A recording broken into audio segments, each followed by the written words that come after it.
Juntos, eles são responsáveis por nada mais, nada menos do que algumas das características mais marcantes do capitalismo.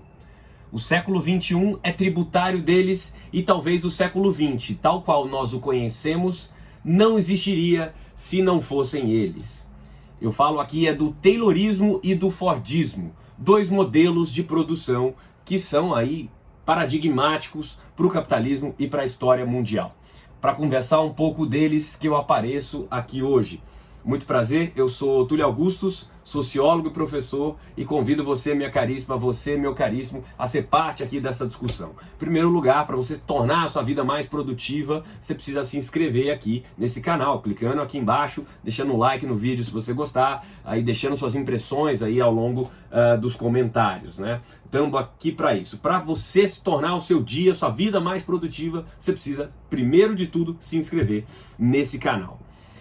Pois bem, a discussão é bem longa, né? A gente pode traçar aí um dos marcos definidores de início, que seria o ano de 1776, quando Adam Smith, aí um dos pais fundadores da economia política, um filósofo de peso, escrevia na Inglaterra o seu livro mais importante, A Riqueza das Nações. Já naquele período, ano inclusive da Revolução Americana, né, o Adam Smith chamava a atenção para a questão da produtividade. Ele dizia, olha, se uma pessoa produz aqui na Inglaterra do meu tempo, sozinha, cerca de 20 alfinetes, uma linha de montagem com 10 pessoas e com demarcação bastante bem estabelecida das funções, pode chegar a produzir 48 mil alfinetes por dia, né? Essa maximização da produtividade, portanto, é uma questão que está aí na origem da economia, da discussão a respeito da administração, do capitalismo em si.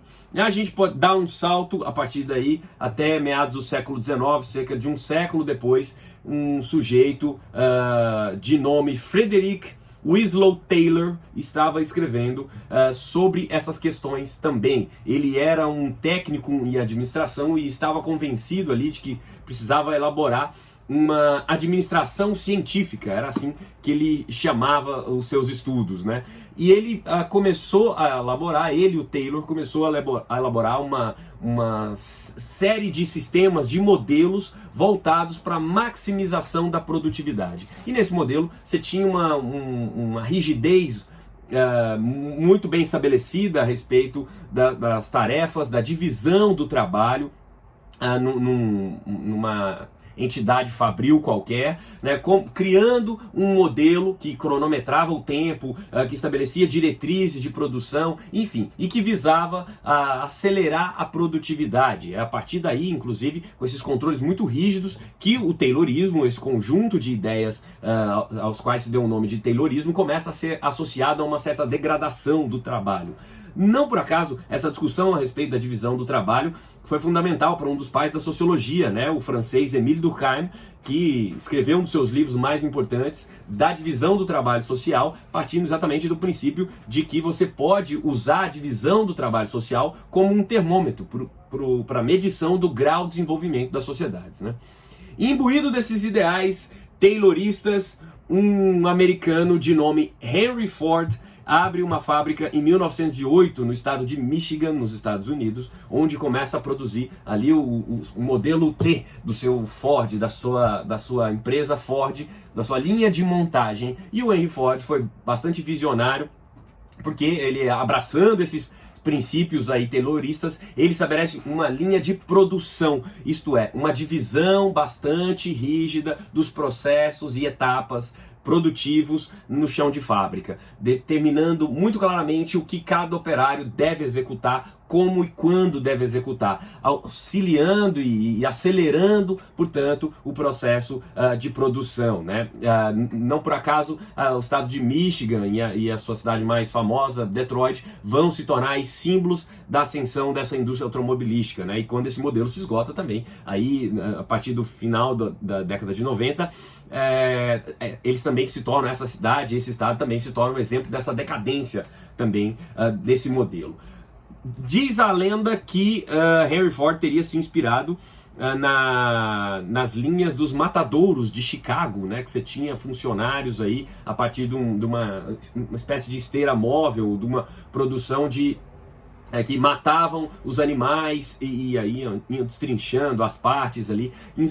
Inspirado nesse modelo, ele cria o seu chão de fábrica aí com ideias tayloristas, né? E ele foi muito visionário, em primeiro lugar, o Henry Ford, porque ele foi dos primeiros a perceber que a produção em massa exige um mercado de massa. Portanto, ele, em 1914, quando começava a Primeira Guerra Mundial, ele eleva unilateralmente o salário dos seus trabalhadores para $5 a hora, por dia, aliás, né? Com cerca de 8 horas de trabalho, $5 por dia era uma remuneração de peso, dava um padrão de vida bastante confortável à época, típico de classe média. E o intuito dele era criar não apenas profissionais mais satisfeitos e que trabalhassem mais, mas também que pudessem consumir aqueles produtos, que pudessem comprar o modelo do Ford T, né? Esse Ford T que até 1929, que é quando se encerra a sua produção, havia vendido mais de 15 milhões de exemplares, né? E aí sedimentado os caminhos da produção industrial no século XX, né? O David Harvey, que é um sociólogo americano, em alguns dos seus livros, das suas observações, ele diz que essa ideia do Henry Ford de criar de elevar o salário dos seus trabalhadores, mais do que de criar mercado para os seus próprios produtos, era também uma maneira de discipliná-los, de torná-los obedientes aos rígidos padrões de produtividade, né? O Henry Ford chega, inclusive, a mandar assistentes sociais para visitar os lares dos seus trabalhadores, para educá-los economicamente, para ver se eles estavam consumindo ali do jeito que eles queriam, do jeito que ele queria que os trabalhadores consumissem, né? O Fordismo, portanto, é um sistema de produção de massa ancorado no mercado de massas. É claro que esse período está associado a um momento específico do capitalismo. É possível detectar questões positivas aí, né, associadas a uma certa segurança no trabalho, a possibilidade de negociação entre entidades patronais e sindicais, a uma certa expansão de benefícios aos trabalhadores, mas também esse modelo entra em colapso a partir da década de 1970, quando você tem uma maior insegurança no trabalho e você tem uma maior flexibilidade nos modelos de produção, né, e de arranjos trabalhistas. As razões para o declínio do Fordismo, elas são bastante discutíveis, né, mas em geral a ideia é de que a expansão desenfreada desse modelo gerou um certo esgotamento, né? Esse modelo só seria mais aplicável em produtos em que você tem um mercado muito grande e que exige uma padronização muito específica, né?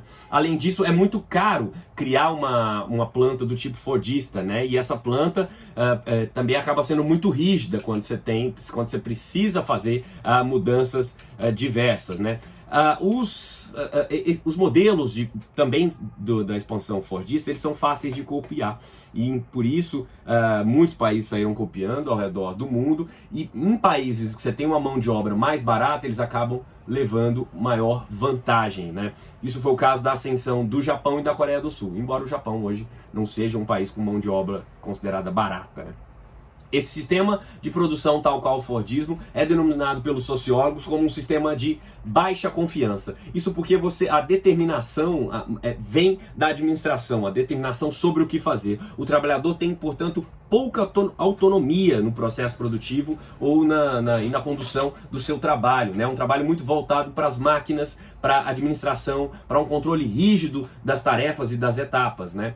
E isso acaba gerando muitas questões e conflitos trabalhistas, um pouco comprometimento moral, né, por parte dos trabalhadores, um aumento de absenteísmo também por parte dos trabalhadores. Em oposição, você tem o chamado sistema de alta confiança, que é quando existe uma maior autonomia por parte dos trabalhadores, e esse sistema tem se tornado mais comum na indústria de ponta nos dias de hoje. Se você entendeu um pouquinho mais sobre Taylorismo e Fordismo, não deixe de se inscrever aqui no nosso queridíssimo canal, não deixe de se tornar mais produtivo, clicando aqui embaixo, se inscrevendo, dando like no vídeo, se inscrevendo aqui para que a gente converse outras vezes.